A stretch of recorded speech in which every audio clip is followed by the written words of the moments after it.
Yes, thanks for having me. And as the official oatmeal sponsor of the NFL, you can imagine we're really busy around here.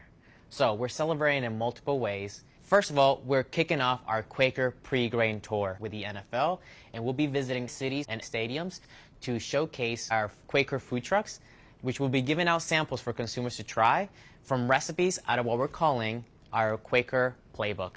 The playbook has 32 recipes, and as you can imagine, they're inspired by all 32 NFL teams and their respective cities, really showcasing the versatility of oats. So, whether that be lunch, snacks, breakfast, or dinner, there's a Quaker product in there for you. But beyond all that, we are also partnering with a national nonprofit to give back. We believe that life circumstances should not be a barrier to good nutrition. That's why we're partnering with Gen Youth to provide $250,000 to fight child hunger.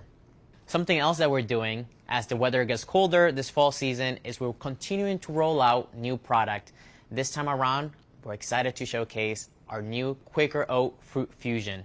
It is an instant pack which is very convenient for consumers and is pack loaded with vitamins E, D, C, zinc, calcium, made with no artificial flavors, no artificial colors, and made with 100% real fruit. A strawberry peach flavor, raspberry strawberry, and blueberry blackberry. Really excited for everyone to give them a try if they haven't yet. So, to learn more or for more information, check out QuakerOats.com. There you can find recipe inspirations, keep up with our latest product launches, and download our Quaker Playbook, in which you will find all 32 recipes in partnership with the NFL. As well, follow us on Instagram and TikTok where you find familiar faces ready to inspire you using the Quaker brand.